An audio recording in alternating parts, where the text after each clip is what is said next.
Hello, everyone, and welcome back to another episode of the Birdie Golf Club Podcast. It is a hot and sticky episode this week because it is boiling here in the UK. Got to enjoy it. I've been away for the weekend. I've actually been to France. It was on a family holiday, but whilst I was there, a little bit of business as well, and that's what this episode is all about. A bit later on, there's going to be an interview with Simon Linot from Runner Golf. It was great to actually meet Simon in person. Amazing to visit the headquarters. Amazing to see the team there, to meet Hugo and Mark, and just really see what's been built, which has taken a lot longer than a year. But over the year, I've seen the transformation of Runner, and from Simon's story of assembling all the putters himself to now actually having a real team that works with him is very exciting. And I just thought I'd bring what I learned to you as the audience, because I actually found it beyond just being about a piece of equipment. It was actually more about how that piece of equipment could potentially change how we view putters forever, and certainly the consumer side of things, which I'll get to as well.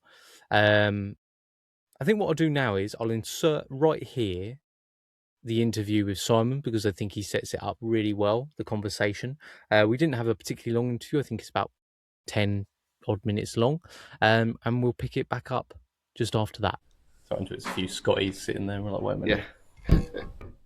It's actually my old putter. I remember, because I remember you saying that was kind of what started it all. Yeah, what started it all is that. Yeah, you can come in, Mark.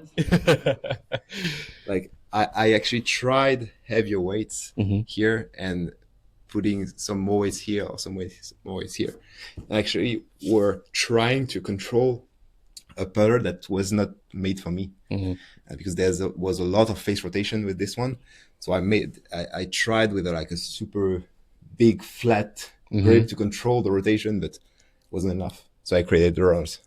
That's a little bit what we were doing just now as well, wasn't it? With the control of rotation through the hands. Yeah, the dynamics of the putter. Yeah. And have you tried that putter again now with all the new equipment? Of course. And still just the same. There's a limit. Yeah, there's a limit of performance and stability with this. Well, I mean, thank you for having me. Of course. That's pleasure. I've been looking forward to this. I know we've been trying to set it up, and to be honest, I've probably been a pain more than anything else. It's like, I'm trying. But it's amazing to see where runners come from, even just a short space of time that sort of we've talked, and since the podcast episode as well. And I think one of the most exciting things being here is obviously seeing the runner tests and everything like that. But this piece of equipment here behind us, I think could be pretty game changing for the industry in general when it comes to fitting. That's what we believe, and that's actually made from an issue we have selling the runners. Is that of course it's more technical and complicated than selling another product, because you have to spend time and have some hardware to record some data to make it right. And there's nothing like this in the standard stores everywhere in the world. Yeah. There's no standard of putter fitting for normal stores. There's the fitters using coach-like hardware that is very complicated, that you have to set up every time you change something on the putter. Yep. It's a long process, and it cannot be like you don't have enough margin on the putter to spend that much time setting it. Yeah. And it's not, you were saying to me earlier, it's not really like a ignorance-based thing of them not realizing that there's a gap. No. But it's just them not having the right tool to do it. Yeah. And you know what it is, in the stores, the salesmen are changing quite a bit. Yeah. So it's difficult to maintain some kind of experience and expertise of fitting putters. Yeah. So now you have 100 or 200 putters in front of you. You have some holes on the flat green, and it's only subjective that gives you the ability to bring one home. Yeah. That's the point. And if you're doing another fitting for other clubs, you spend half an hour to an hour on the TrackMan with the experience, the expertise Mm. that goes with it. You try multiple shafts and all. Mm. And actually, all the other clubs are 60% of the game. 40% is the putter. Yeah. And there's nothing to help you fit it properly. Absolutely. And I think it's difficult also for people to get excited about putter, right? Because Yeah. they, especially, it tends to be a very, people fall into categories with putters. You've got the Scotties, you've got people that love their runner putters, you've got people who the marketing is doing a lot of stuff. Exactly. And with this machine here, I think the fact that it, we said before that we've got the runner machine over there that fits for runner putters. Yeah. But this machine is a bit different, isn't it? If you could explain what exactly it does. We are actually gonna bring you through every putter that the store can sell you. Mm-hmm. Either they have in stock or they can order. Mm-hmm. We are gonna ask you for your experience, your height. We're gonna track your posture, your lie angle, and that's gonna filter a lot of stuff out. First of all. And then the most important data that we want to track is your natural stroke, your natural arc. And that is going to give you more matching points towards the right shaft position. Mm-hmm. And then we're going to track the rotation. And with the runners, we can set the rotation as we like with the weights behind. But each putter has some kind of a toe hang. Mm-hmm. It's the zero torque thing nowadays, but zero torque are good putters for people doing very straight motion. Mm-hmm. That's why it's working. Yeah. And it's actually very good center shaft. Mm-hmm. And most often there's straight center shaft. Mm-hmm.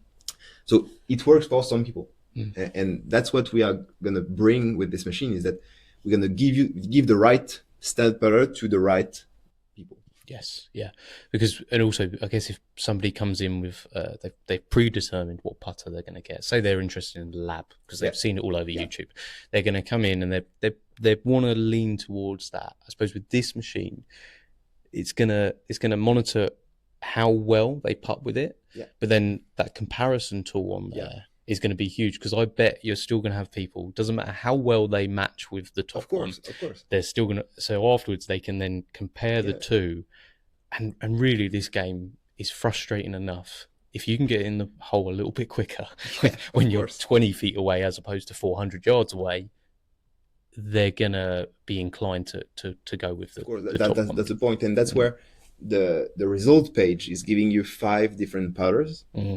You take the lab if it's inside, and you can compare it to another one of the list. Mm-hmm. And we're going to track your arc, how it's stable, mm-hmm.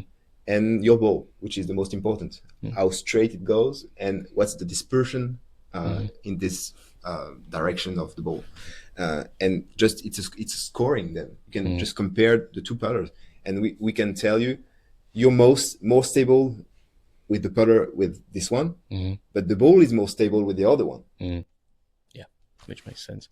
And a lot of people as well can access all this technology pretty much from the comfort of their home as well. Right, with the Golf Boy app. And for now, the Golf Boy app is pretty technical, and you have to be a geek, I guess, to understand the data and know what to do with it.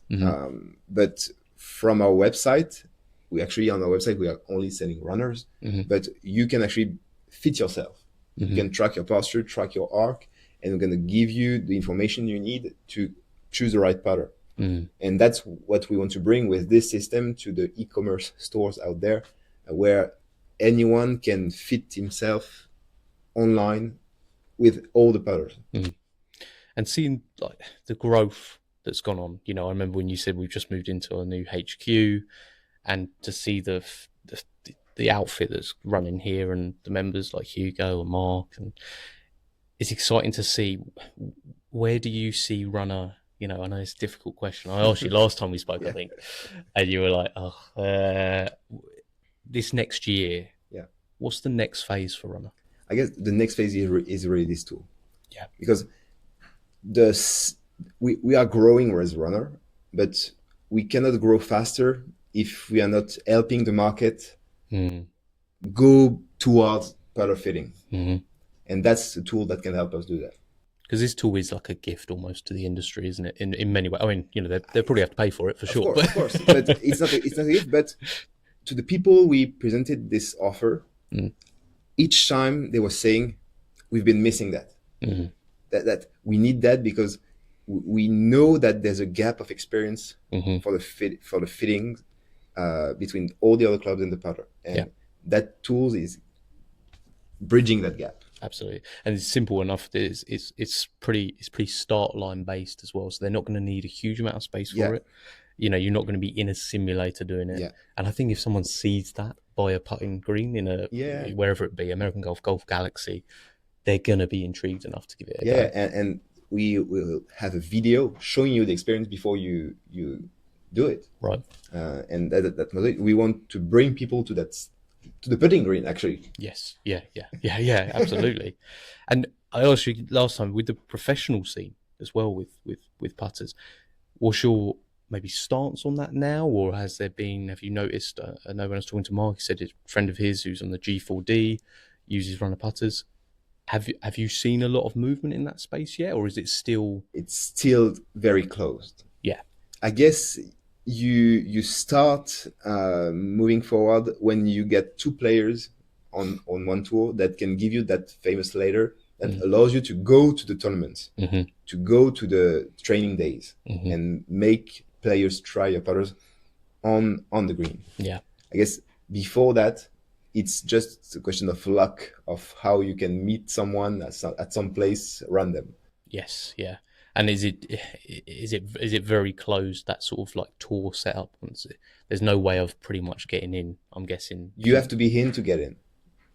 That's the main thing. That's fair, isn't it? That's a fair system. It's protecting itself. Absolutely. Simon, I mean, blown away by the facilities. Thank you. You must be incredibly proud of. Of course I am. Yeah, absolutely. And thank you so much for having me out and also fixing my putting as well. No Which, problem. I'll let you know how it goes. If it ends up with 26 putts again on a thing, I will message you and let you know. Perfect. But it's been great to see you again, mate. Thank you very much. So that was my experience at Runner Golf. It was really great to meet everyone, first and foremost.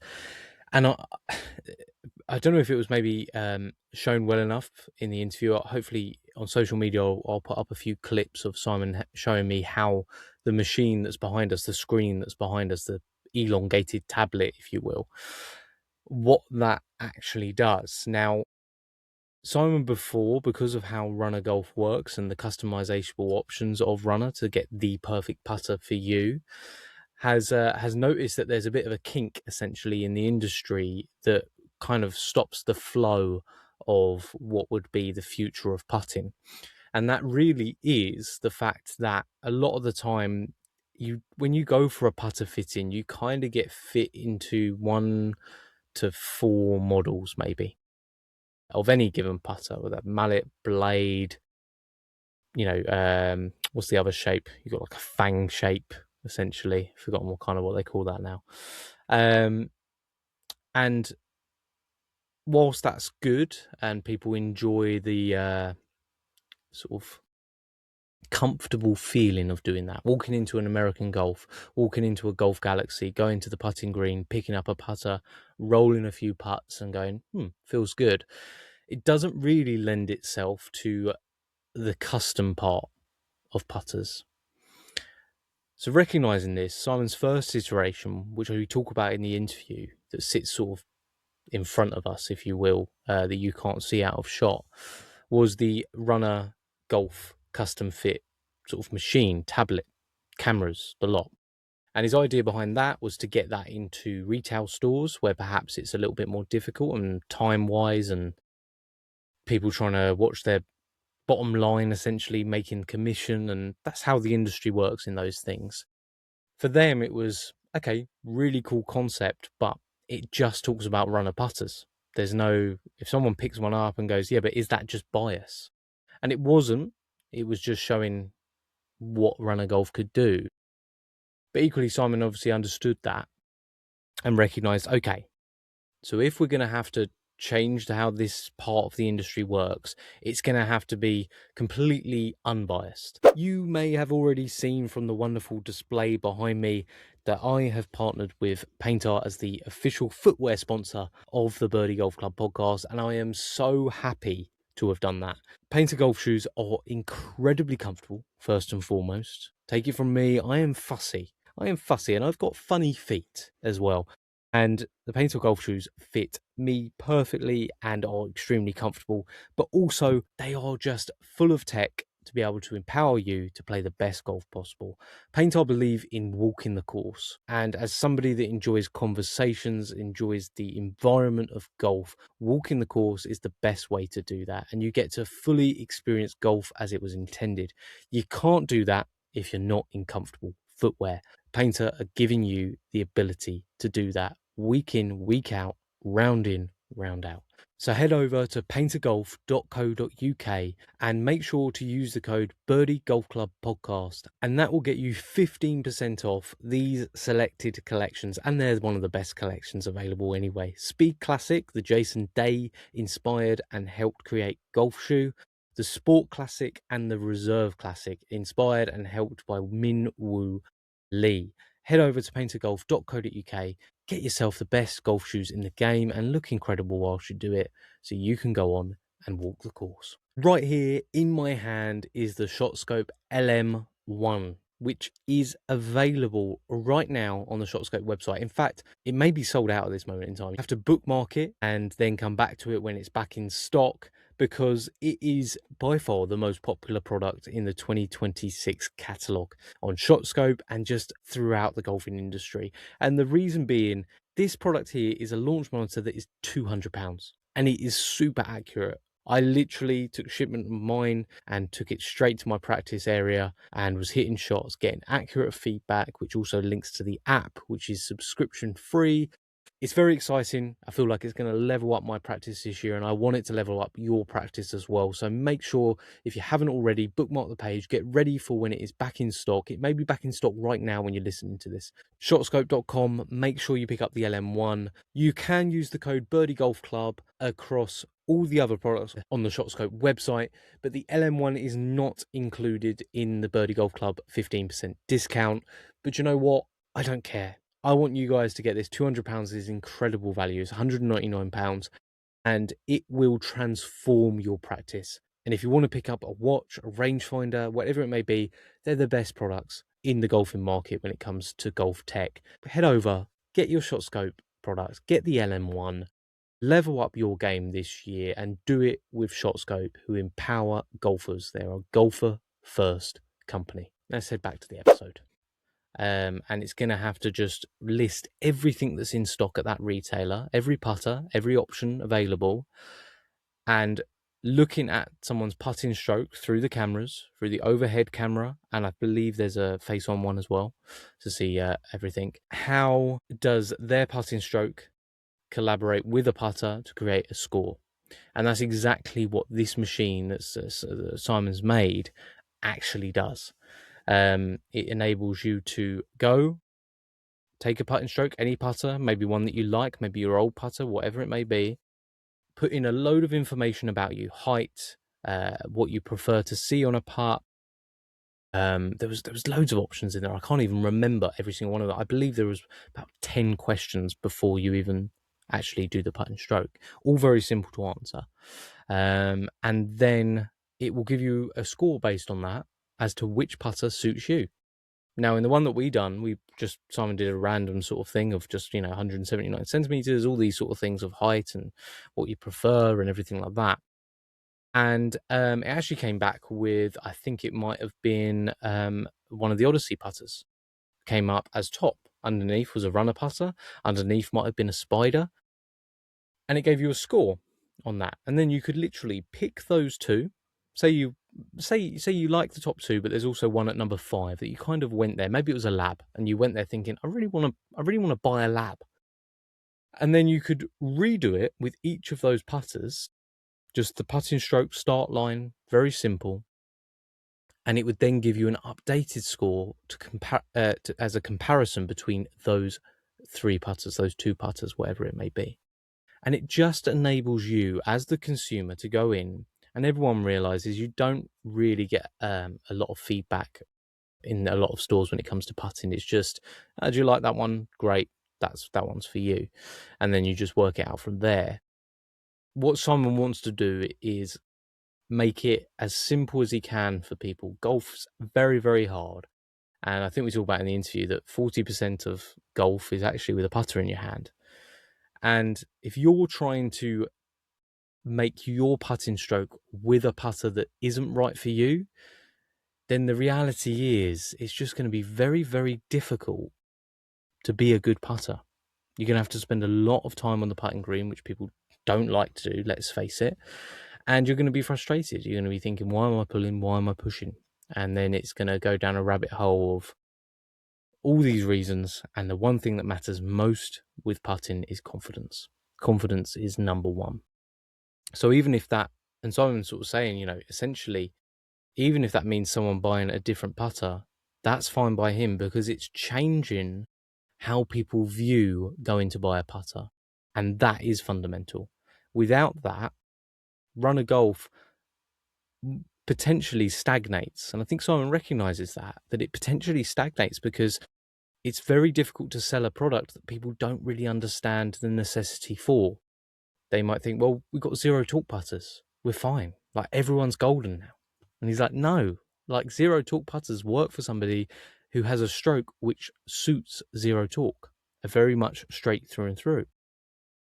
So I found it really eye-opening, that part. And I think in the interview I said, a gift to the industry. Obviously, I didn't mean that Simon's giving them away. He's definitely not giving them away. But I believe what he was saying, there's some type of subscription service that will be available for retailers, or they can buy it outright and so on. And really, it just enables them to not have to put loads of staff at the putting green to deal with customizable putters, but instead have it sat there and people can operate themselves. Very simple thing to do. And I think it will be really exciting when we see that product actually launch and end up in retail stores. I think it generally will change how people go and actually consume and sort of buy their next putter, which is very exciting. As far as the actual headquarters itself, I was really impressed. It's a small team still, a Runner, but there's another warehouse that has a load of stock in as well that can be assembled, as well as the headquarters as well that was there. And it was just really great to meet Hugo. Really lovely guy. I apologized at the start for my very, very pathetic amount of French. Just been really trying. I think my son's better than me now. He certainly knows how to ask for the bill at the restaurant. L'addition, s'il vous plaît. But Hugo was great. That was the first. Simon was in a meeting when I got there, and sort of got to see him quite a lot afterwards, which was really great. And then went to meet Mark, who was doing some building out the back of putters, and just to see also where those putters are being shipped out to. Asia. There's quite a few putters going to Asia as well, so clearly the market is picking up there, and across the world as well, North America, Europe. So the future is definitely bright for Runner Golf, and especially with Simon's technological advances that he's making as far as getting people fit into a putter. And you can really tell his passion. We did a brief fitting into one of the newer putters, and it was just eye-opening to me to see his joy at seeing my dispersion rate tighten within the space of 5 minutes due to the changes he was able to make to the piece of equipment. And you can just really get a sense that he loves what he does, and that's always exciting to see, and always makes me inspired to then go, right, I need to translate this to people so they understand, so they head over to Runner Golf and actually go and do the test, get in touch with a local fitter near them. There's a few in the UK now that you can do. So I'll try and remember, I'm terrible at this, but I'll try and remember in the episode description to actually put a link to runnergolf.com as well, so you can go and check that out. But runnergolf.com, pretty simple. Just go and look yourselves. But generally it was a really fantastic visit. I'm inspired to get back on the putting green and work at that and with my putter, and just make sure that, you know, we all need to get to grips with the fact that this is the club, as unpopular as it is to practice, this is the club that is the scoring club. So it's important that we get to that. I was really away from the world of golf for the weekend because I was on holiday and I was thoroughly enjoying time with family.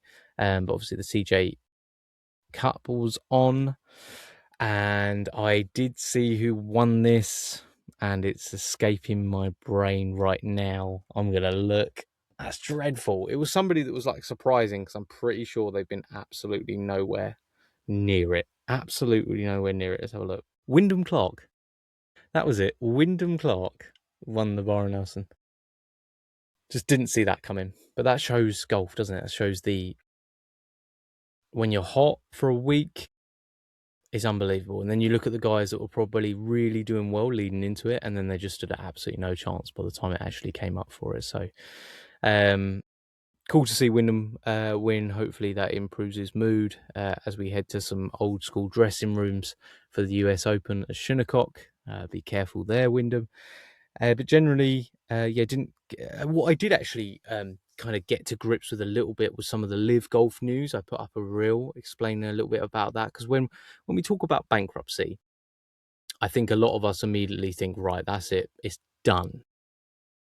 And it probably will be, but there is essentially a route there where it kind of, everything freezes until restructure. So sometimes it can be a bit of a tactical move in many ways to buy more time, and to make sure that obviously the debts don't rise too high in that period of time.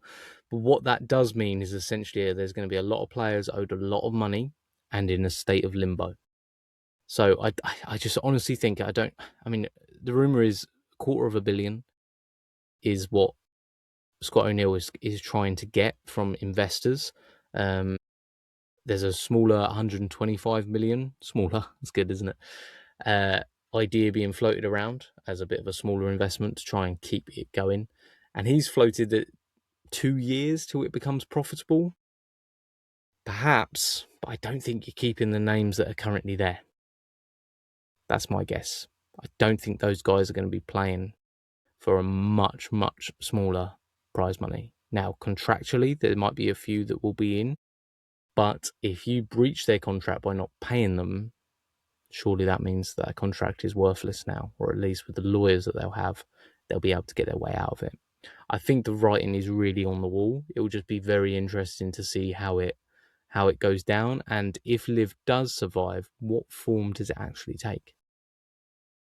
Because it could survive. Someone could invest 100 million and go, yeah, be profitable. Let's see what happens. How many names are staying? And if that's the case, how many of those young prospects are going to still want to stick around? Tricky situation, really is. But the PGA Tour is doing very well from it. DP World Tour is actually doing pretty well from it in many ways. Because I think people have realised that time's running out on that front. But look, that's pretty much it from me this week. I have got another interview to do after this, which will be next week's episode with Mike Forsey, Painter Golf co-founder, I believe, and co-owner. So look forward to that. I hope you all do too. But I want to go and get some fresh air, if there is any out there, and get ready for that interview and try and wipe an abundant amount of sweat from my forehead, which hopefully you can't see. Anyway, thank you all so much for listening this week. A bit of a shorter episode. Hope you understand. And I look forward to seeing you all next week when we get to grips with everything Painter Golf.